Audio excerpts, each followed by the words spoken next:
तो हेलो दोस्तों, कैसे हो आप लोग। Welcome back to another video. तो गाइज़, आज की वीडियो में हम लोग एनसीईआरटी एग्जाम्पल का एक क्वेश्चन मैं आप लोगों को करके दिखाने वाला हूँ। सो क्वेश्चन बोलता है कि two mirrors A and B are placed at right angles to each other as shown in figure 16.4। और फिर हमें 16.4 दिया गया है फिगर। आप लोग देख सकते हो अरेंजमेंट, एक बार अच्छे से आप पॉज करके देख लो। और फिर क्वेश्चन हमसे इसके रिगार्डिंग पूछा गया है कि a ray of light incident on mirror A at an angle of 25 degrees falls on mirror B after reflection. The angle of reflection for the ray reflected on the mirror B would be. तो दोस्तों, मैं आप लोग को एक बहुत simple सा वे इसके लिए बताने वाला हूँ। जब भी आपके पास इस टाइप का क्वेश्चन हो, आप लोग जानते हो कि यहाँ पे 90 डिग्री है। जो भी डिग्री आपको इंसिडेंट दिया गया हो उस बस 90 से माइनस कर लीजिए।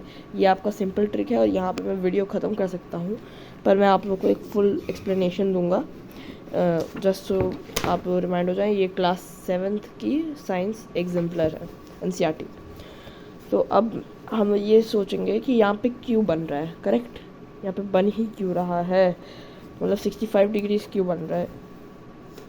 हम लोग ये तो जानते हैं कि 65 डिग्रीज बनेगा, पर क्यों।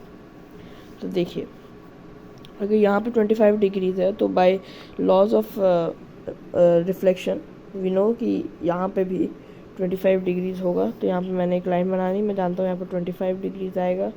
तो अगर यहाँ पे 25 डिग्रीज है तो इसे हम लोग 90 से माइनस करेंगे कि यहाँ पे 90 है, यहाँ पे 25 आ गया डिग्रीज, तो फिर यहाँ पे 65 डिग्रीज आएगा। अब यहाँ पे आप देख रहे हैं एक राइट एंगल ट्रायंगल हमारा बन रहा है। करेक्ट, यहाँ से फिर एक आएगा कुछ नॉर्मल हम लोग निकालेंगे, फिर यहाँ से रिफ्लेक्ट होके जाएगा। करेक्ट, और हमें ये फाइंड करना है। मान लो इसे एक्स रख दो, ठीक है।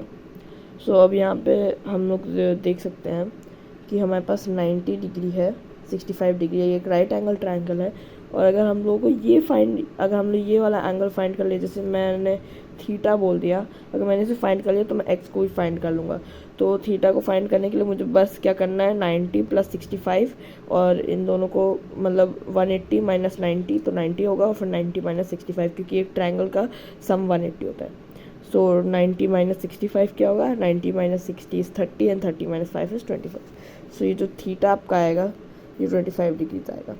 ओके, और यही चीज़ आप पैरेलल लाइंस का भी यूज़ करके बता सकते हो, बट मैंने लॉन्ग वे निकाला है क्योंकि मुझे एक्चुअली में एक्सप्लेन करना है। नहीं तो मैं बस बोल सकता हूँ कि ये पैरेलल लाइंस हैं एंड ये ऑल्टरनेट इंटीरियर एंगल्स हैं, इसलिए ये इक्वल है।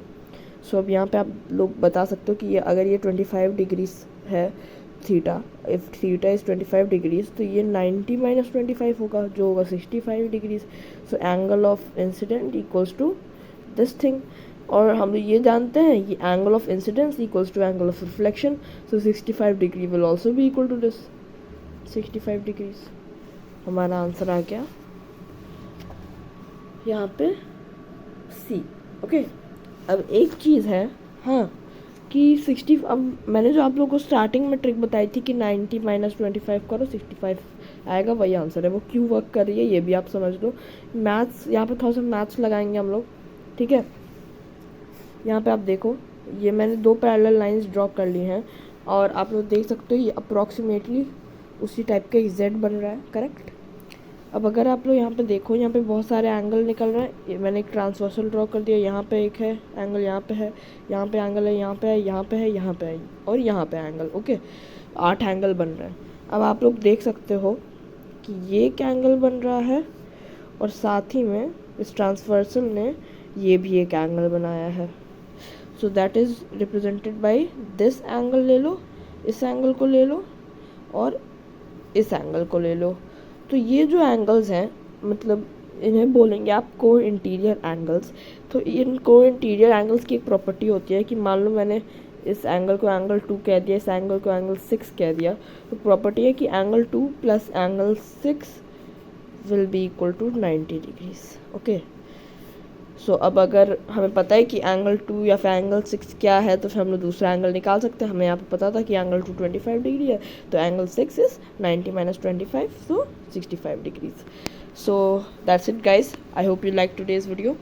If you did, please make sure to leave a like, subscribe and मुझे नहीं पता, क्योंकि हो सकता है इस पर आप लोग कमेंट करने के लिए अलाउड हो और हो सकता है नहीं। तो अगर अलाउड हो तो प्लीज़ यार कमेंट डाल देना, क्योंकि मैं बहुत टाइम के बाद ये वीडियो डाली and I really need some motivation. हाँ, थैंक यू गाइस।